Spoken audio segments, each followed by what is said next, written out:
Morning student. आज मैं आप लोगों के लिए B Ed first year biological science के चैप्टर फर्स्ट के पार्ट 5 लेकर आई हूँ।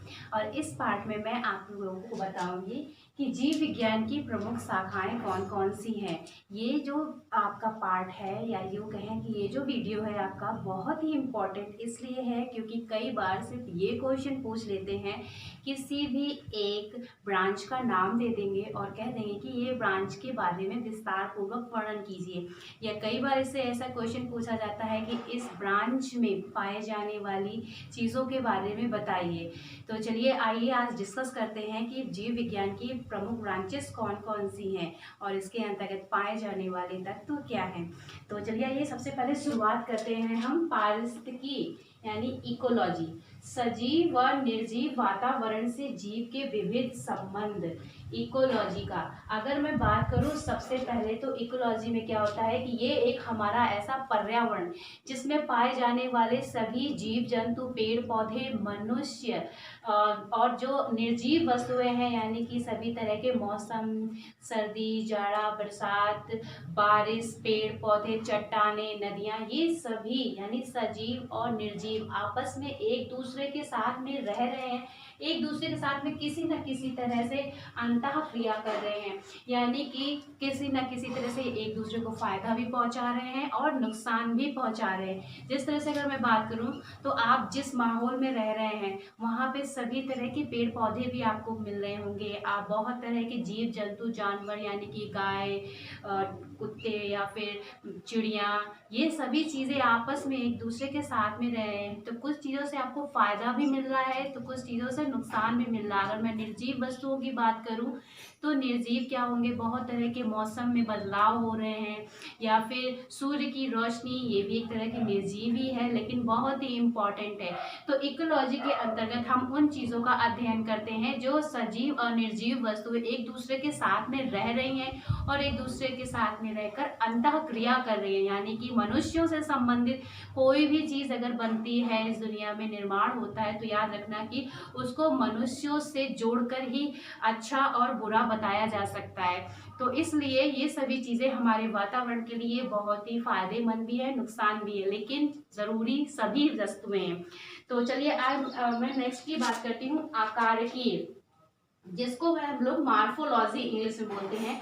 आकृति तथा रचना का अध्ययन, ये क्या होता है कि ये उन मॉर्फोलॉजी आकार की, किसी भी पेड़ पौधे या जीव जंतु या मनुष्य की ही बात कर ले तो जो बाहर की आकार की होती है, किस तरह से उसकी आकृति बनी है, किस तरह से उनकी रचना हुई है, उसका अध्ययन मॉर्फोलॉजी के अंतर्गत किया जाता है। नेक्स्ट मैं बात करूं कार्य की, ये आकार की था यानी मॉर्फोलॉजी शरीर के बाहरी आवरण का निर्माण था, उसके बारे में अध्ययन इसके अंतर्गत होता था। लेकिन अभी मैं बात करूं तो कार्य की, फिजियोलॉजी, शरीर के विभिन्न अंगों के कार्य एवं विधियों का अध्ययन। फिजियोलॉजी के अंतर्गत मैं अगर बात करूं तो कैसे किसी भी पेड़ का अगर मैं ले लूं तो पेड़ पौधे किस तरह से ग्रोथ करते हैं, वृद्धि कर रहे हैं, यानी कि उनकी शाखाएं हैं, उनमें पत्तियां हैं, उनमें किस तरह से जड़ है, ये किस तरह से भोजन का निर्माण कर रहे हैं, पानी का निर्माण कर रहे हैं, किस तरह से ये भोजन बना रहे हैं, उसको डाइजेस्ट कर रहे हैं। तो ये सारी चीज़ें फिजियोलॉजी में आ जाएगी। उसी तरह से पेड़ पौधे हुए तो उसी तरह से मनुष्य जानवर भी हुए कि किस तरह से ये भोजन के लिए दूसरों पे निर्भर रहते हैं, कैसे भोजन को ले रहे हैं, किस तरह का भोजन खा रहे हैं, कैसे डाइजेशन हो रहा है। तो ये सारी चीज़ें किस तरह की फिजियोलॉजी यानी कि बाहर की आकार की और अंदर की आकार की के बारे में अध्ययन होता है। नेक्स्ट अगर मैं बात करूं वर्ग की, टैक्सोनॉमी, जीव जातियों का नामकरण व वर्गीकरण, ये बहुत इंपॉर्टेंट है। अक्सर इससे क्वेश्चन इससे ही पार्ट से पूछा जाता है कि टैक्सोनॉमी के अंतर्गत क्या होता है या इसका विस्तार पूर्वक वर्णन करें। तो इस टैक्सोनॉमी की अगर मैं बात करूं तो टैक्सोनॉमी में क्या होता है कि इस विश्व में, इस जीव जगत में जितने भी तरह के पेड़ पौधे या जीव जंतु या किसी भी जाति की जो खोज होती है तो उसका सबसे पहले नामकरण किया जाता है और उसको किस वर्गीकरण में रखा जाता है। यानी कि अगर मैं बात करूं मनुष्यों की तो आपको पता है कि जो हमारे एंशियंट हैं जिनसे हमारा मतलब कि प्राचीन काल में जिनसे हम आगे बढ़े हैं, तो वो बंदरों को बताया जाता है, एपीज जिसको बोलते हैं उसको बताया जाता है। इसी तरह से हर किसी के एंशिएंट होते हैं, तो वो किस परिवार से बिलोंग करते हैं, किस फैमिली से बिलोंग करते हैं, उसी का क्लासिफिकेशन यानी कि वर्गीकरण किया जाता है और उसके आधार पर ही उनको नया नाम दिया जाता है। यहाँ पे टैक्सोनॉमी में हर किसी जाति की नए जाति की खोज या पुराने जाति जो अब विलुप्त हो चुके हैं तो उनकी खोज के आधार पर उससे जोड़ते हुए आगे बढ़ा जाता है। तो आई होप आप लोग को ये समझ में आया होगा कि टैक्सोनॉमी क्या होती है, यानी जीव जातियों का नामकरण। उनका कोई भी जीव जाति जो नया आपने खोज की है तो उसके लिए उसका नामकरण की आवश्यकता होती है, जिससे उसकी अगली बार पहचान की जा सके। और नामकरण के साथ में उसका वर्गीकरण ये करते हैं ताकि हमें ये पता चले कि वो किस फैमिली से बिलोंग करता है। अब नेक्स्ट मैं बात करती हूँ जीव रसायन विज्ञान, बायोकेमिस्ट्री की। जीव के शरीर के रसायन का अध्ययन। बायोकेमिस्ट्री एक ऐसा, ये मॉडर्न साइंस का एक नया आविष्कार ही कहें या नया अध्ययन ही कहें कि जीव विज्ञान के अंतर्गत सभी प्रकार के जीव जंतुओं, पेड़ पौधों या मनुष्यों में होने वाली शरीर के अंदर की रासायनिक प्रक्रियाओं के बारे में होता है।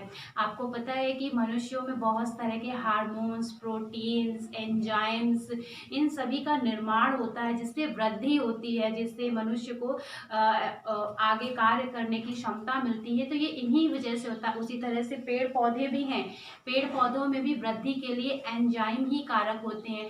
तो इन केमिकल यानी कि रासायनिक परिवर्तन को ही हम बायोकेमिस्ट्री के अंतर्गत अध्ययन करते हैं।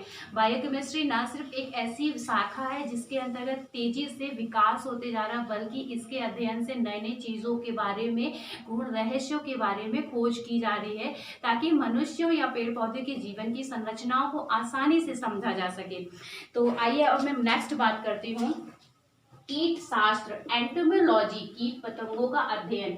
आज के समय में कीट पतंगों का अध्ययन बहुत ही तेजी से हो रहा है। जैसे कि अगर बात करूँ तो कुछ ऐसे कीट पतंगे होते हैं जिनकी वजह से मनुष्य को बहुत फायदा भी मिल रहा है, लेकिन कुछ ऐसे कीट पतंगे होते हैं जिसकी वजह से मनुष्य, ना सिर्फ मनुष्य बल्कि पेड़ पौधों को भी बहुत ही नुकसान पहुंच रहा है। तो अगर मैं यहाँ पे बात करूँ तो फायदे की बात करूँ तो आप लोगों को पता होगा कि मधुमक्खी, हनी बी एक ऐसी जीव या ऐसी कीट पतंग है जिसकी वजह से बहुत ही फायदा है। उससे ना सिर्फ शहद प्राप्त होता है बल्कि जो हमारी फसलें हैं उनमें फर्टिलाइजेशन या फिर इस तरह की चीज़ों के लिए बहुत ही वो सहायक होता है। ठीक है, तो अगर मैं बात करूँ और वो जो हानिकारक कीट पतंगे हैं तो आपकी फसलों को नुकसान पहुंचाते हैं। जैसे अभी रिसेंटली आपने पढ़ा होगा कि टिड्डियाँ जो बाहर से आ रही हैं और हमारे देश की जो फसलें हैं उसको बहुत बुरी तरह से नुकसान पहुंचाया। तो इन सभी चीज़ों के बारे में अध्ययन करना, यानी कि कौन सा ऐसा कीट पतंगा है जो उसकी वजह से हमें नुकसान पहुंच रहा है या कौन सा ऐसा कीट पतंग है जिसकी वजह से हमें फायदा पहुंच रहा है, तो उसके अध्ययन को ही हम लोग एंटोमोलॉजी कहते हैं या कीट शास्त्र कहते हैं। नेक्स्ट अब मैं बात करती हूँ यहाँ पे मत्स्य विज्ञान, इक्थियोलॉजी, मछलियों व मछली पालन का अध्ययन। यहाँ पे विभिन्न तरह की मछलियों के बारे में अध्ययन किया जाता है कि किस मछली को खाने योग्य समझा जाता है या कौन सी मछली जहरीली है या कौन सी मछली हमारे वातावरण को भी शुद्ध करती है। जी हाँ, बहुत सी ऐसी मछलियाँ भी हैं। आपको पता होगा कि कुछ ऐसी मछलियाँ हैं जो मच्छरों के लार्वा होते हैं। मच्छर अपने जो अंडे देते हैं वो पानी में देते हैं। बहुत से ऐसे मच्छर हैं जो अपने अंडे पानी में देते हैं। तो ये लार्वा, मछलियों का जो लार्वा होता है वो उनके अंडों को खाता है, उनके लार्वा को खाता है, यानी कि एक तरह से हमारे वातावरण को शुद्ध ही कर रहा है, आपको बीमारियों से बचा रहा है। तो इसी तरह से बहुत सी ऐसी मछलियाँ जो होती है वो जहरीली भी होती हैं, यानी कि अगर उनका एक डंक भी लग जाए या उनके जो कांटे होते हैं वो चुभ जाए, यानी स्टोन फिश की मैं यहाँ बात कर रही हूँ। स्टोन फिश एक ऐसी मछली है जो अपना आकार की तेजी से बदल लेती है। किसी को पता नहीं चल पाता है कि वो पानी में उस जगह है या नहीं, लेकिन अगर उसका एक जरा सा भी कांटा चुभ जाए तो मनुष्य के लिए कई बार जानलेवा भी साबित हुआ है और या फिर कई बार लोगों को पैरालिसिस भी हो चुका है। तो इसलिए इन जीव जंतुओं के बारे में, इन मछलियों के बारे में ये इक्थियोलॉजी के अंतर्गत ही अध्ययन किया जाता है। और एक चीज़ और, मछली पालन। आज के समय में भारत है या पूरे विश्व में मछली मछली पालन को बहुत ही ज़्यादा सपोर्ट किया जा रहा है, प्रमोट किया जा रहा है, ताकि लोग तरह तरह की मछलियों के बारे में ये जान सकें कि कौन सी मछली खाने योग्य है और कौन सी मछली नहीं। तो इस तरह से मछली पालन को भी एक थियोलॉजी के अंतर्गत अध्ययन किया जाता है।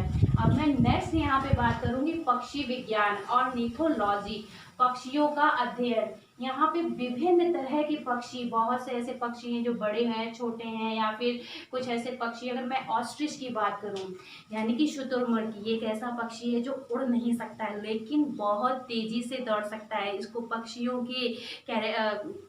पक्षियों के अंतर्गत रखा गया है। तो इसके अध्ययन यानी सभी जीव जगत में, इस जगत में पाए जाने वाले सभी तरह के पक्षियों के अध्ययन को हम लोग ऑर्निथोलॉजी कहते हैं। नेक्स्ट मैं बात करती हूँ मानव शास्त्र, एंथ्रोपोलॉजी, मानव जातियों की संस्कृति का अध्ययन। यहाँ पे अगर मैं बात करूँ तो मानव जाति की जो संस्कृति है उसका विकास, यानी कि प्राचीन काल से लेके आज तक मनुष्य ने कितना विकास किया है, कितना पहले विकास हुआ था, क्यों पहले की सभ्यता खत्म हो गई थी, फिर से एक नई सभ्यता का विकास हुआ।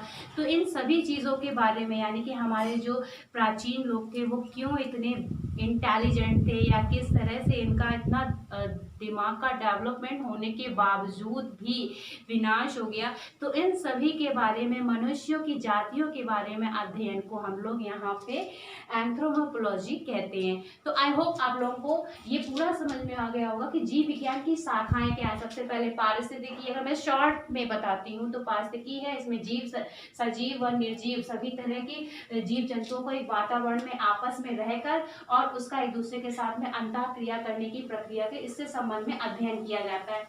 अगर मैं आकारिकी की बात करूं तो किसी भी पेड़ पौधे या मनुष्य या जीव जंतु या जानवर की जो बाहर की आकृति है, आकार है, वो ऐसा क्यों, उसके बारे में अध्ययन किया जाता है। तो उसको हम लोग यहाँ पे मॉर्फोलॉजी कहते हैं। नेक्स्ट अगर मैं बात करूँ कार्य की, फिजियोलॉजी, तो किसी भी जीव जंतु के शरीर के विभिन्न अंगों के, अगर मैं मनुष्य की बात करूं तो हाथ, पैर, आँख, कान, ये सब किस तरह से वर्क कर रहे हैं, कैसे ये संवेदनाओं को लेते हैं, फिर कैसे वो रिएक्ट करते हैं, तो उसके अध्ययन के बारे में यहाँ पे हम लोग फिजियोलॉजी के अंतर्गत अध्ययन करते हैं। नेक्स्ट मैं बात करूंगी वर्ग की, यानी कि टैक्सोनॉमी, यानी किसी भी नई जाति की खोज का नामकरण व उसका वर्गीकरण की वो किस फैमिली से, उसके कौन प्राचीन है, उनके कौन एंशिएंट है, उसकी खोज के विषय में टैक्सोनॉमी का अध्ययन करते हैं।